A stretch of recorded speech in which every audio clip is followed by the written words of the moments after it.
नमस्कार। बात है स्वाभिमान के कॉन्क्लेव की अगली कड़ी में हमारे साथ मौजूद हैं राजस्व, आपदा प्रबंधन, पुनर्वास और वाणिज्यिक कर पंजीयन मंत्री जयसिंह अग्रवाल जी। स्वागत है आपका हमारे कार्यक्रम में। कार्यक्रम की शुरुआत करते हैं। आपसे जानना चाहूँगा, 2 साल हो गए आपको मंत्री पद संभाले और काफ़ी महत्वपूर्ण विभाग की जिम्मेदारी आपको मिली हुई है। आपसे कहूँ कि 2 साल की बड़ी उपलब्धियां क्या थी, क्या कहेंगे? छत्तीसगढ़ में 2018 में हमारी कांग्रेस की सरकार माननीय भूपेश बघेल जी के नेतृत्व में प्रचंड बहुमत के साथ स्थापित हुई और उसके बाद लगातार आप सबको मालूम है कि पिछले जो लगभग छत्तीसगढ़ का निर्माण हुए 20 साल हुआ है और 20 साल में हमारा जो 2 साल का कार्यकाल है, इसके पहले जो 18 साल का कार्यकाल है उसमें जितने राजस्व विभाग ने फैसले नहीं लिए उससे ज़्यादा फैसले अभी 2 साल में हुए हैं और जनहित के फैसले उसमें काफ़ी हुए हैं। बहुत सी चीज़ों को सरल किया गया है। डायवर्सन के लिए मंत्रालय आने की आवश्यकता नहीं, एसडीएम स्तर पे ही डायवर्सन के काम होते हैं। बहुत सी चीज़ों का सरलीकरण किया गया है। लोगों को जो भूमिहीन है उनको पट्टा देने का काम, इसके साथ अगर कोई व्यवसाय करना चाहता है या कोई भी सामाजिक भवन या स्कूल, कॉलेज, हॉस्पिटल या अन्य कोई भी कामों के लिए ज़मीन की आवश्यकता है तो उसको ज़मीनों का आवंटन भी किया जा रहा है।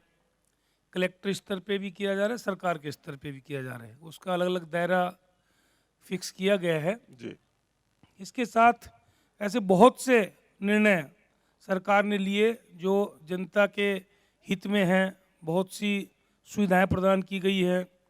पहले लोग भटकते थे, हम लोगों ने संभाग स्तर पे बैठ के करके, और जो राजस्व के मामले लंबित काफ़ी संख्या में थे, वो पिछली सरकार के समय के भी हजारों मामले जो लंबित थे पूरे प्रदेश में उनका निराकरण कराया। साथ में जो हमारी सरकार के समय भी जो मामले आए उनका भी लगातार हम लोग निराकरण करते रहे हैं। बीच में कोविड की समस्या आई, उससे थोड़ा सा व्यवधान जरूर इसमें हुआ है क्योंकि राजस्व का अमला सब काम करता है, चाहे वो आपका जनगणना का काम हो या और भी बहुत से अन्य काम। जी। और कोविड समस्या में भी पूरा राजस्व का अमला पूरा प्रदेश का लगा रहा, तो आप इस बात को भली भांति समझते होंगे। लेकिन उसके बाद भी हमने अभी जब बड़ी बैठकें नहीं कर सकते थे इसलिए हमने संभाग के बजाय जिलों में बैठकें भी शुरू कर दी हैं। अभी रायगढ़ में, कोरबा में, पेंड्रा में, हमारे जो प्रभार जिला है पेंड्रा, यहाँ हमने बैठकें अभी अभी की हैं। लगातार 1 हफ्ते के अंदर उनको निराकरण करने के लिए लगातार निर्देश दिए जा रहे हैं। माननीय मुख्यमंत्री जी की भी ये मंशा है कि लोगों के जो लंबित मामले हैं उनका निराकरण त्वरित गति से किया जाए और उस दिशा में सरकार काम कर रही है। आपने अभी कहा कि राजस्व के जो लंबित प्रकरण हैं उनका निराकरण समयबद्ध तरीके से करें, लेकिन अभी भी देखा जा रहा है कि बहुत सारे प्रकरण जो है राजस्व के वो लंबित हैं और ये एक पुरानी समस्या है। इसमें तेजी लाने के लिए आपके क्या सुझाव हैं? देखिए, मैंने पहले भी कहा कि पिछले हमारी सरकार आने के पहले जो मामले लंबित थे उनकी संख्या काफ़ी ज़्यादा थी। तो हमने जो अपनी कार्य योजना बनाई, तो संभाग स्तर की जब बैठकें शुरू की तो हमने यही प्रयास किया कि जो पहले के मामले लंबित हैं उनको भी निराकृत किया जाए और साथ में जो अभी जो मामले आते हैं उनको भी निराकृत किया जाए। इससे जो पेंडेंसी वो कम होगी और लोगों को सुविधा मिलेगी। बहुत से मामले ऐसे भी हैं कि किन्हीं किन्हीं कोर्टों में, न्यायालयों में लंबित रहते हैं और जो जब कोर्ट में मान लीजिए आपका डीजे कोर्ट, हाई कोर्ट, जब मामले लंबित होते हैं तो उसमें निराकरण करने में दिक्कत होती है क्योंकि उसमें जब रोक लगी अगर होती है तो उसमें राजस्व अधिकारी उस काम को नहीं कर पाते। लेकिन जिन मामलों में जो विवादित नहीं है उनको निराकरण करने के तत्काल निर्देश दिए गए हैं और उस दिशा में तेजी से काम हो रहा है। जी, मुआवजा एक बहुत संवेदनशील विषय है। राज्य सरकार जो परियोजनाएं बनाती है या कुछ निजी परियोजनाओं से लोग विस्थापित होते हैं, उनके मुआवजे का प्रकरण होता है। इसके अलावा एक और महत्वपूर्ण बात होती है कि फसल खराब होने पर जो मुआवजा देने का प्रावधान है, उन दोनों संवेदनशील विषयों पर आप क्या सोचते हैं? देखिए, मुआवजा कहीं भी अगर फसल की क्षति होती है तो उसमें क्षतिपूर्ति की जाती है। और जैसे आपका कहीं भी मान लो कोई अगर प्राकृतिक आपदा आती है तो हम लोग उसमें कलेक्टरों को निर्देश हैं और हर ज़िले में उसके लिए फंड भी उपलब्ध है कि वहाँ के मामले जो है वहाँ जांच करें और परीक्षण करा के उसका भुगतान किया जाए। और समय समय पे आवश्यकता के अनुरूप जब जिलों से प्रस्ताव आते हैं तो हम तत्काल उसका भुगतान यहाँ से छत्तीसगढ़ सरकार की तरफ से, विभाग की तरफ से कर दिया जाता है। और पूरे प्रदेश के 28 जिलों में हर जगह उस प्रकार की आपदा के लिए वहाँ पे पैसे उपलब्ध हैं। जी, प्राकृतिक आपदा आपदा प्रबंधन विभाग चूंकि आपके पास है, प्राकृतिक आपदा हालांकि छत्तीसगढ़ जैसे राज्य में तो बहुत नहीं दिखता है, लेकिन फिर भी क्या तैयारियां रहती हैं? आपने क्या कुछ उसमें इनोवेशन किया है? हम लोगों ने उसमें बहुत सी चीज़ों में पिछले बार बजट में प्रावधान कराया गया था, लेकिन कोविड की समस्या के चलते थोड़ा सा अभी कुछ चीज़ें रुकी हुई है। आने वाले बजट में हम लोग कोशिश करेंगे कि उसमें सुधार लाया जाए। राजस्व विभाग के बहुत सी चीज़ों में भी, मेरा विभाग आपका पंजीयन भी है, उसमें भी सुविधा प्रदान की जाएंगी। और इसके साथ साथ आपने देखा होगा कि पिछले जो 18 साल मैंने बताया, 18 साल में मेरे ख्याल से प्रदेश में बहुत ज़्यादा तहसीलें नहीं बनी हैं। जिलों का निर्माण हुआ लेकिन तहसीलें नहीं बनी। अभी माननीय मुख्यमंत्री जी ने पिछले समय लगभग 1 साल पहले 25 तहसीलों की घोषणा की थी, जिसमें 23 तहसील अभी पिछले महीना की 11 तारीख को उद्घाटन हो चुका है उनका, जो चालू कर दी गई हैं। और लगभग 20 तहसीलें और प्रक्रियाधीन हैं जिनका काम चालू है, लेकिन उनको अभी तत्काल इसलिए नहीं खोला जा सकता क्योंकि पूरे भारतवर्ष में जो सेंसेक्स डेटा का जो काम चल रहा है तो उस समय उस पर प्रतिबंध होता है। और जैसे ही आपका ये प्रतिबंध हटेगा तो और भी आप देखेंगे कि लगभग 20 तहसील कम से कम माननीय मुख्यमंत्री जी हमारे भूपेश बघेल जी उद्घाटन करेंगे, वो प्रक्रिया में है। अभी भी जब सरगुजा और बलरामपुर क्षेत्र के दौरे पर थे तो उन्होंने बलरामपुर ज़िले में भी 3 तहसीलों की, चांदो और आपके रघुनाथ नगर और 3 तहसीलों की वहाँ घोषणा की है।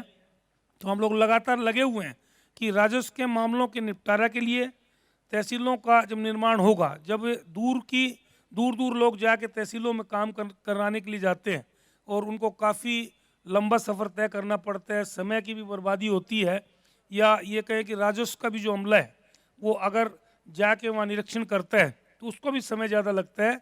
इसलिए हम लोग कोशिश कर रहे हैं कि जिस प्रकार से छत्तीसगढ़ में पहले 6-7 जिले थे, आज 28 जिले हैं, उसी प्रकार तहसीलों का भी निर्माण किया जा रहा है कि ज़्यादा से ज़्यादा तहसीलें प्रदेश में हों ताकि लोगों को सुविधा ज़्यादा से ज़्यादा मिल सके। एक जिला भी आपकी सरकार ने गठित की, पेंड्रा गौरेला मरवाही, कुछ जगहों से और जिला निर्माण की मांग आ रही है। क्या लगता है आने वाले जो 3 साल हैं उसमें क्या कोई नया जिला बनाने की घोषणा भी हो सकती है? देखिए, जिलों की मांग आती है कई कई जगह से, बात सही है बिल्कुल, और इसका निर्णय परीक्षण के उपरांत किया जाता है। पेंड्रा गौरेला मरवाही जो जिला है ये निर्माण माननीय मुख्यमंत्री जी ने किया, 10 फरवरी को इसका उद्घाटन किया। उसके बाद उस उद्घाटन के बाद आपने देखा होगा कि कोविड की समस्या आई, उसके बाद भी उस जिले में जो सुविधाएं मिलनी चाहिए, जो अमला वहाँ पदस्थ होना चाहिए, जो कार्यालय खुलने चाहिए, जिले के उद्घाटन के बाद वर्षों तक कार्यालय नहीं खुल पाते, लेकिन पेंड्रा गौरेला मरवाही जिले में अधिकांश कार्यालय भी खोल दिए गए हैं, वहाँ अमला भी पदस्थ कर दिया गया है। और वहाँ अधिकांश जो मामले, मैंने स्वयं वहाँ का प्रभारी मंत्री हूँ तो वहाँ के मामले निराकृत करवाए हैं। हजारों की संख्या में लगभग 21-22 हज़ार आवेदन हमने वहाँ निराकृत करवाए, जिसमें लगभग 10,000 से ऊपर तो सिर्फ राशन कार्ड थे, जो वर्षों से लोग भटक रहे थे, उनके राशन कार्ड बनवाए गए, वन अधिकार पट्टा दिलाया गया, पेंशन के मामले निराकृत कराए गए, राजस्व के मामले निराकृत कराए गए। तो इसी प्रकार जिलों की जो मांग आती है तो ये हमारी सरकार बिल्कुल उस मामले में सजग है और माननीय मुख्यमंत्री जी की सोच है कि आवश्यकता के अनुसार निश्चित तौर पे परीक्षण करा के जहां आवश्यकता होगी तो आगे चल के निश्चित तौर पे वो जिला बना सकते हैं। कितना पॉलिटिकल माइलेज मिला पेंड्रा गौरेला मरवाही को, जो आप लोगों ने जिला बनाया, उसके बाद आपको जिम्मेदारी दी गई, चुनाव भी था, उपचुनाव, उसमें अच्छे मतों से जीत भी हुई, क्या लगता है उसका पॉलिटिकल माइलेज मिलेगा आने वाले समय में भी? देखिए पॉलिटिकल माइलेज तो ये तो आप मेरे बारे में पूछ रहे हैं या आप पार्टी के बारे में? पार्टी सरकार पार्टी के। सरकार को तो माइलेज मिला है पूरे देश में। देखिए आप हमारी जो मरवाई सीट है वहाँ हम 38,318 वोट से जीत के आए हैं। आज तक वहाँ जो भी चुनाव हुए जितनी 83,500 वोट आज तक किसी प्रत्याशी को नहीं मिली जो हमारे प्रत्याशी को मिली है पहली बार। इसके साथ उससे लगी हुई मध्य प्रदेश की जो सीट थी आपके अनूपपुर, जो बिल्कुल उससे पैरेलल उसके आसपास उसके गांव सटे हुए थे, वहाँ से 35,000 वोट से भारतीय जनता पार्टी का प्रत्याशी जीत गया। हम 38,318 वोट से हम लोग जीत के आए। तो ये तो मेरे ख्याल से यहाँ पूरी प्रदेश की जनता नहीं पूरी देश की जनता ने उस चीज़ को देखा है। और रही बात अगर मेरे माइलेज की पूछते हैं तो मुझे जो जवाबदारी दी गई थी मैंने बखूबी उसको निभाया है और मैं उसके लिए कोई माइलेज की मांग नहीं कर सकता। जो जवाबदारी माननीय मुख्यमंत्री जी ने हमारे वरिष्ठ नेताओं ने मुझे सौंपी थी उसको मैंने बहुत ही निष्ठा और ईमानदारी के साथ निभाने का प्रयास किया है, खरा उतरने का प्रयास किया। और बाकी तो आप बताएंगे कि माइलेज क्या मिला और नहीं मिला, मैं उसके बारे में नहीं बता जी पाऊंगा। जी जी। एक बात यह है कि सरकार गुड गवर्नेंस पे बहुत फोकस कर रही है और जैसा कि आपने कहा कि आपका जो राजस्व अमला है वो रेवेन्यू के काम तो करता है, इसके अलावा जनरल एडमिनिस्ट्रेशन के बहुत सारे काम करते हैं। गवर्नेंस का आखिरी पॉइंट होता है पटवारी और आरआई, जिनसे आम जनता को लगभग रोज रूबरू होना पड़ता है। ऐसा हमेशा देखा जाता है कि आरआई और पटवारी वही सरकार की इमेज डेवलप करते हैं। इन दोनों वर्गों को लेकर आरआई और पटवारियों को लेकर कहीं न कहीं निचले स्तर पर नाराजगी रहती है, उनके कामकाज अटकते रहते हैं। उनको ठीक करने के लिए कुछ आपने ध्यान दिया है क्या? बिल्कुल, हमने बताया ना कि हमने जब संभाग स्तर की बैठकें शुरू की तो जहाँ भी पटवारी आरआई या अन्य जो भी अधिकारियों की कर्मचारियों की शिकायत मिलती थी तो हम हर संभाग में उनको नोटिस भी देते थे। आवश्यकता पड़ने पर उनको सस्पेंड भी किया गया। हमने विभाग में कसावट लाने का पूरा प्रयास किया। ये कोविड की वजह से बहुत सी समस्याएं हम लोगों ने आपने पूरी देश की जनता ने नहीं पूरे अंतर्राष्ट्रीय स्तर की समस्या है, इसको झेला है। आप भी समझते हैं उस चीज़ को। लेकिन इसके साथ साथ हमने काम को रुकने नहीं दिया है, उसके बाद भी काम हो रहा है और हमारे प्रयास है आवश्यकता पड़ने पर पटवारी आरआई या जो भी जिनके प्रमोशन रुके हुए थे वर्षों से उनको हम प्रमोशन भी दे रहे हैं। साथ में भर्तियां भी हो रही हैं, अमले की जो कमी है उसको भी हम लोग पूरा कर रहे हैं। तो इस प्रकार से हमारा ये कसावट लाने का ये पूरा प्लान है कि हम स्थिति ऐसी निर्मित कर देंगे कि तहसील उप तहसीलों का निर्माण करके इसके साथ साथ आपका अमले की भर्ती करके लोगों के कर्मचारी अधिकारियों के प्रमोशन करके ऐसी स्थिति निर्मित कर देंगे कि आने वाले समय में और काफ़ी सरलीकरण होगा। जी, पिछली सरकार ने एक कानून बनाया था, लोक सेवा गारंटी कानून। उस कानून के तहत अभी कैसा काम चल रहा है कि एक निश्चित समय के अंदर आम लोगों के काम लोक सेवा केंद्रों में हो जाए, जो छोटे छोटे काम के लिए लोग भटकते हैं, B1 खसरा और इस तरह का, उसमें क्या स्थिति है अभी? बिल्कुल अच्छी स्थिति है। लोक सेवा गारंटी योजना के तहत काम हो रहे लोगों के, उसमें आम जनता की संतुष्टि भी है। हम लोग समय समय पे उसका जानकारी लेते रहते हैं। विभागीय सचिव को भी निर्देश है, सचिव के कलेक्टरों को भी निर्देश हैं कि उसके बारे में विशेष ध्यान दें और उस दिशा में काम किया जा रहा है। जाति प्रमाण पत्र खासतौर पर जो ST और SC के बच्चे होते हैं उनको पढ़ाई लिखाई के दौरान या उच्च शिक्षा के दौरान जाति प्रमाण पत्र की आवश्यकता होती है। जाति प्रमाण पत्र बनाने की प्रक्रिया को लेकर जो है हमेशा बातें उठती है कि जाति प्रमाण पत्र बनाने की प्रक्रिया का सरलीकरण होना चाहिए। आपने कुछ प्रयास किया इस दिशा में? देखिए जाति प्रमाण पत्र एक ऐसी चीज़ है कि SC ST का लाभ लेने के लिए बहुत से लोग फर्जी सर्टिफिकेट लेने की कोशिश करते हैं। तो इसलिए एकदम अगर उसको सरल कर देंगे तो फिर जांच का ही विषय रहेगा कि सर्टिफिकेट ज़्यादा इशू होंगे और जांच भी ज़्यादा होगी तो अमला उसी काम में लगे रहेगा। तो थोड़ा सा उसको टाइट रखने की भी आवश्यकता है। लेकिन अगर जाति प्रमाण पत्र जो जिस वर्ग का है अगर उसको नहीं मिलता है तो निश्चित तौर पे उसमें कार्रवाई की जाती है। और जो SC ST के लोग हैं उनको जाति प्रमाण पत्र बिल्कुल मिलना चाहिए और उस दिशा में काम भी हो रहा है। यहाँ तक हुआ है कि कई लोग तो गलत सर्टिफिकेट भी लेके चले गए, आपको मालूम है। तो इसलिए हम लोग कोशिश करते हैं कि जो जिस चीज़ का हकदार है उसको उसका अधिकार मिलना चाहिए। अगर कोई SC ST वर्ग का है तो निश्चित तौर पे समय के अनुसार उसको जाति प्रमाण पत्र इश्यू होना चाहिए। एक चीज़ और जानना चाहेंगे कि रजिस्ट्री कोरोना काल के बावजूद रजिस्ट्री काफ़ी तेज़ी से हो रही ज़मीनों की, उसकी क्या वजह मानते हैं?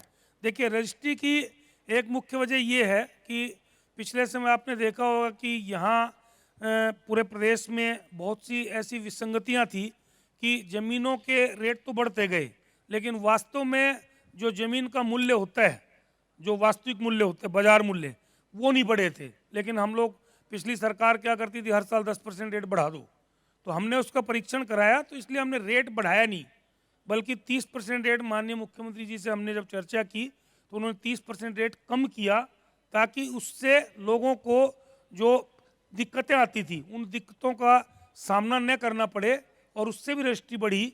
इसके साथ साथ 5 डिसमिल की जो रजिस्ट्री पिछली सरकार ने प्रतिबंध लगाया था, उस रजिस्ट्री को खोलने के बाद 1 लाख से ज़्यादा रजिस्ट्री आपके कोरोना काल से पहले हो चुकी थी। उसके बाद थोड़ी बहुत रजिस्ट्री ऑफिस बंद थे, इसलिए समस्या रही, लेकिन काफ़ी संख्या में वो भी रजिस्ट्रियाँ हुई हैं। तीसरा, अभी जो कोरोना का जो अभी संकट था, इस लॉकडाउन के समय में एक आम आदमी ने इस बात को महसूस किया है कि जब घर में, पहले सभी पूरे व्यक्ति तो घर में रहते नहीं थे, कोई नौकरी पे है, कोई काम पे गया है, कोई ज़िले से बाहर है, कोई प्रदेश से बाहर है। जब सब लोग अपने अपने घरों में वापस लौटे तो लोगों ने ये महसूस किया कि मेरा मकान छोटा है, मेरा फ्लैट छोटा है, या रहने की समस्या है, बच्चे हैं और परिवार पूरा है। उसके बाद उन लोगों ने महसूस किया कि हमको मकान भी बड़ा चाहिए या फ्लैट बड़ा चाहिए। किसी का 2 कमरे का फ्लैट है तो उसने महसूस किया 3 कमरे का होना चाहिए।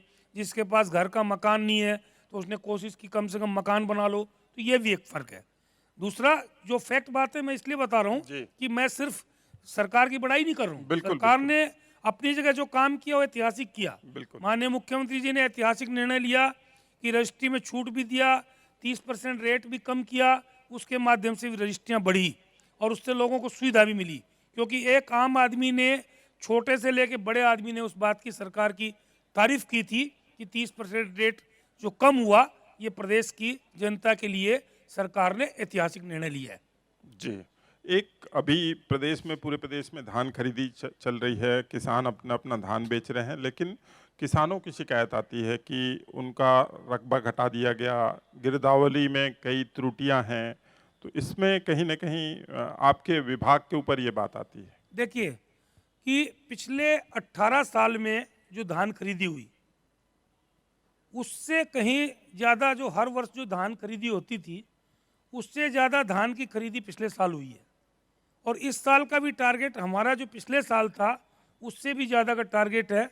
बाकायदा गिरदावरियाँ भी हुई हैं। त्रुटियाँ हो सकती है, त्रुटि इंसान से होना स्वाभाविक है, संभव है, लेकिन त्रुटियों को सुधारा भी जाता है। सुधारने के लिए भी माननीय मुख्यमंत्री जी ने पूरे प्रदेश के राजस्व अमले को इस बात के निर्देश दिए हुए हैं कि भाई त्रुटि सुधार किया जाए। उसके बाद अभी थोड़ी सी एक समस्या पटवारियों की आई है, लेकिन उसके बाद भी हम लोग लगे हुए हैं उसमें।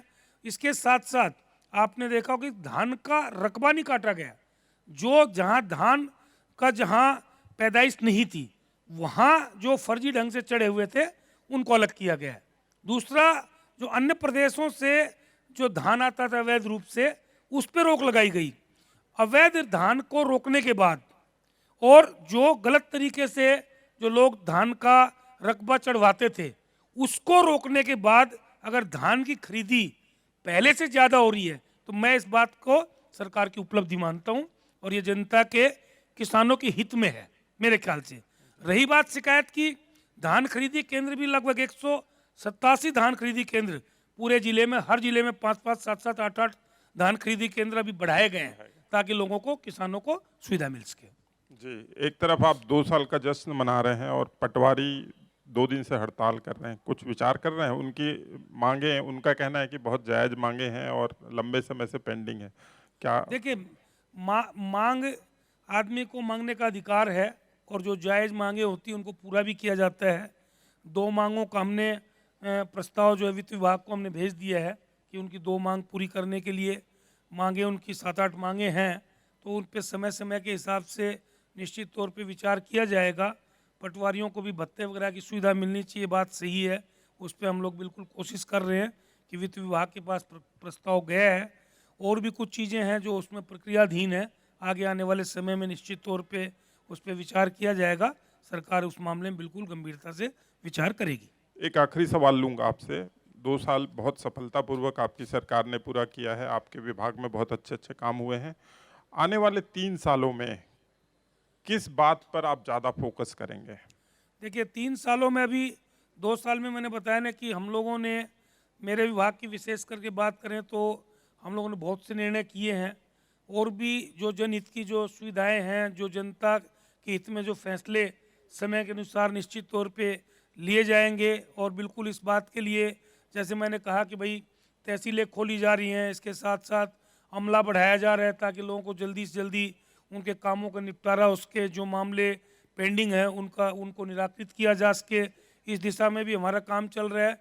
और भी हम अभी एक कोशिश करेंगे कि जो बहुत से हमारे प्रदेश में जो राजस्व अधिकारी रहे हैं, जैसे रिटायर्ड आपके सेक्रेटरी जो रहे हैं राजस्व के, जो अनुभवी लोग हैं, उनके साथ एक सेमिनार बैठक करके और उनसे सुझाव भी लेंगे।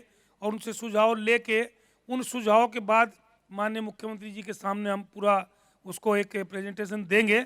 उसमें क्या क्या चीज़ों में और सुधार हो सकता है, इस दिशा में भी पहल की जाएगी। ये मेरा प्रयास है।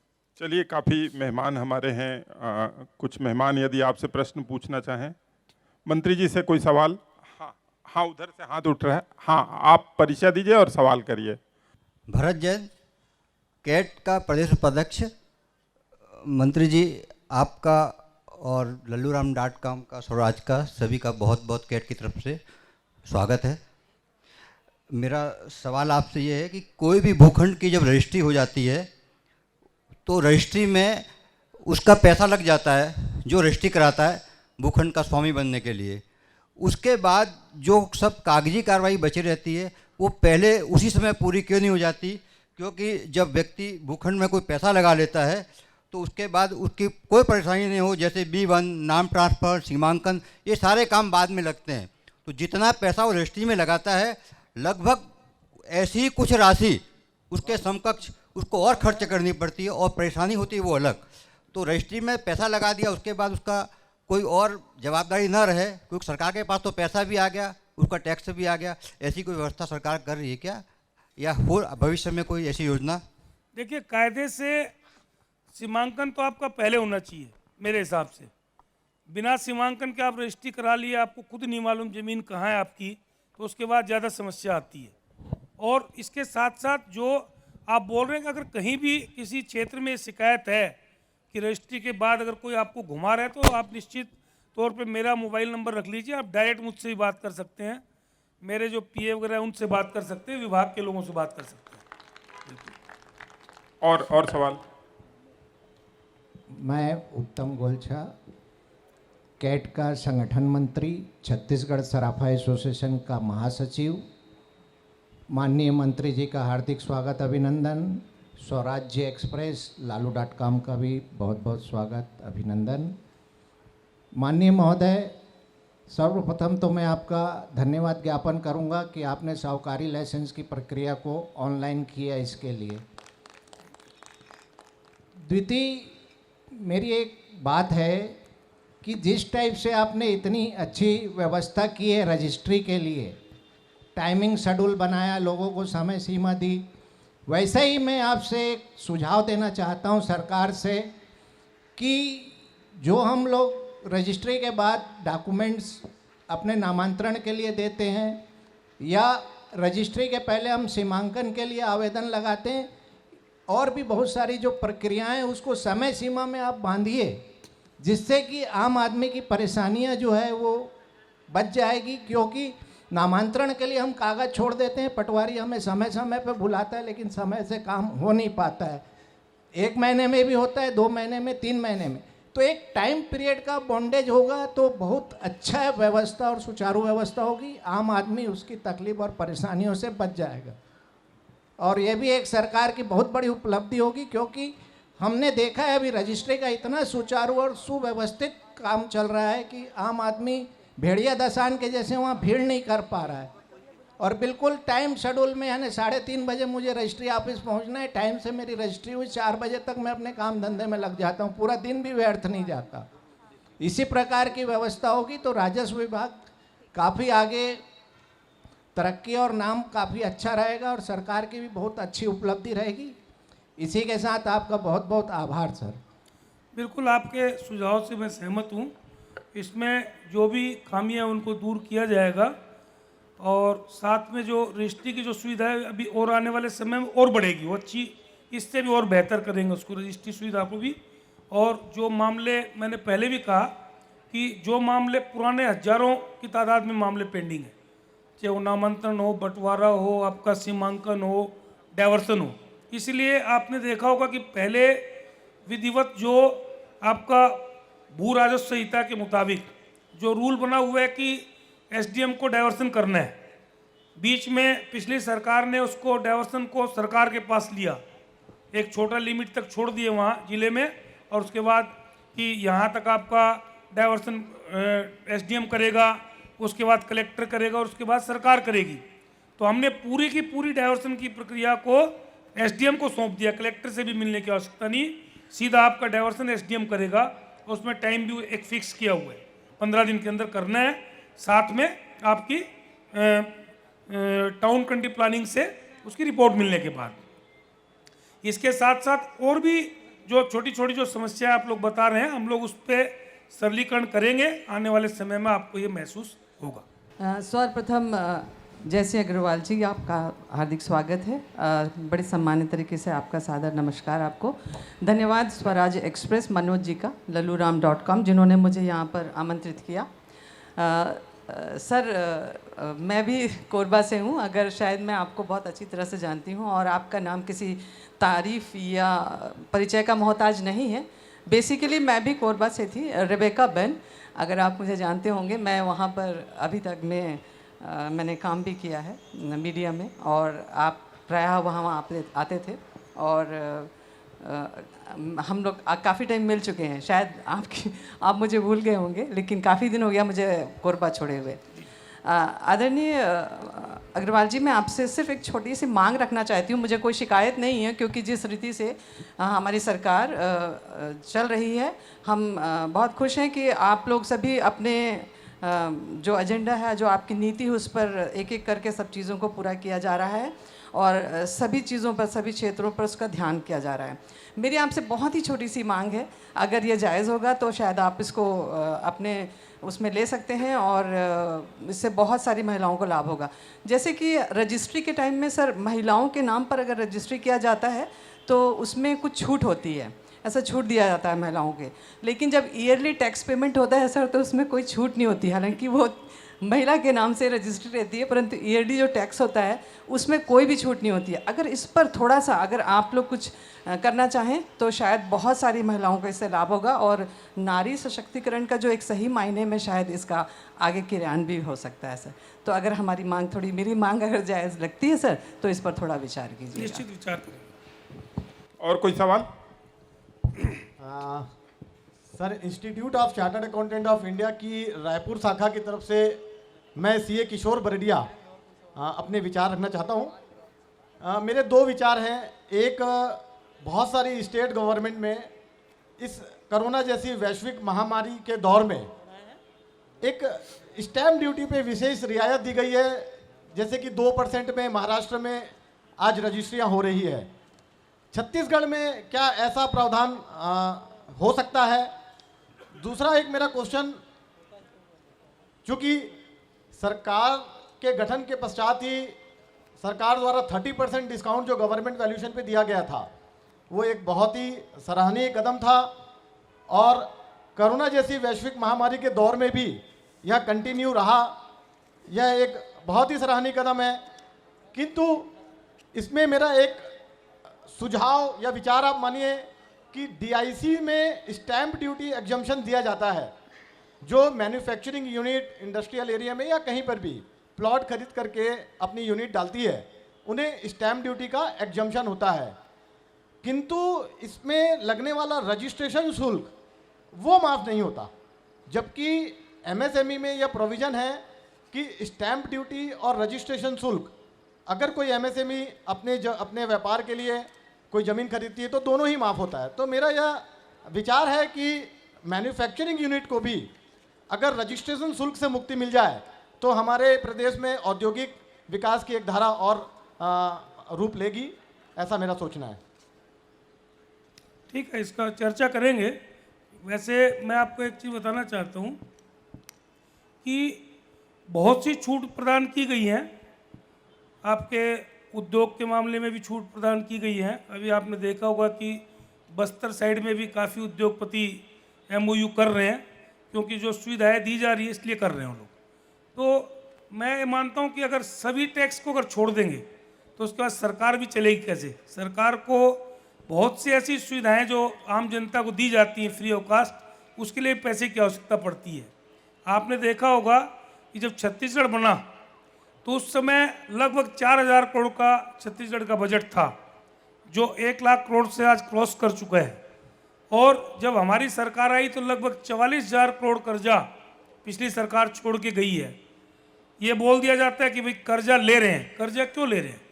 क्योंकि जो किसानों की दयनीय स्थिति थी पूरे देश में, वो आज छत्तीसगढ़ में स्थिति बहुत बेहतर हो चुकी किसानों की, और उसको और हम बेहतर कर रहे हैं, हमारी सरकार कर रही है, माननीय मुख्यमंत्री जी कर रहे हैं। तो निश्चित तौर पे कर्जा किस लिए लिया जा रहा है? कर्जा कोई सरकार अपने खर्चे के लिए नहीं ले रही है, सरकार जनता के काम के लिए कर्जा ले रही है। और तो इसलिए थोड़ा सा टैक्स भी देने की आदमी को कोशिश करना चाहिए, और ये आदमी प्रयास होना चाहिए कि हर आदमी, चाहे कोई भी व्यापार करे, चाहे उद्योगपति हो या छोटा सा दुकानदार भी क्यों ना हो, और कुछ थोड़ा बहुत इनकम टैक्स या जो अन्य टैक्स है अगर वो नहीं देगा तो उसको संतुष्टि नहीं होनी चाहिए। मेरे ख्याल से उसका भी फर्ज बनता है कि सरकार को कुछ न कुछ उसमें देना चाहिए, क्योंकि सरकार पूरी सुविधाएं आदमी को प्रदान करती है। बिजली, पानी, सड़क, नाली, सारी सुविधाएं। अगर कोई चीज़ नहीं बनती है तो लोग उसके लिए जरूर चिल्लाते हैं कि भाई यहाँ रोड नहीं बना, या नाली का निर्माण नहीं हुआ, या सफाई नहीं हो रही है। तो इसलिए अगर सफाई हो रही है तो थोड़ा सा सफाई का टैक्स देने की जरूरत है। पेयजल की भी सुविधाएं की जा रही हैं। पूरे प्रदेश में सरकार का फोकस है कि पेयजल की समस्या का निदान किया जाए, घर घर में नल कनेक्शन लगाए जाए। और उसमें घर घर में नल कनेक्शन लगाने के लिए सरकार ने निर्णय लिया है कि पूरे प्रदेश की जनता को आपको नल कनेक्शन देंगे, वो भी फ्री में, कनेक्शन फ्री में दिया जाएगा। लेकिन उसके मेंटेनेंस के लिए, उसके बाकी खर्चों के लिए अगर थोड़ा बहुत मंथली नहीं लेंगे तो आखिर सरकार चलेगी कैसे। तो इसलिए हमको ये थोड़ा सा इन मामलों में बड़ा दिल करना चाहिए, और विशेष करके उद्योगपति को तो करना ही चाहिए मेरे ख्याल से। चलिए, बहुत बहुत धन्यवाद। समय हमारा समाप्त हो गया है। बहुत आभार आपका। ठीक है।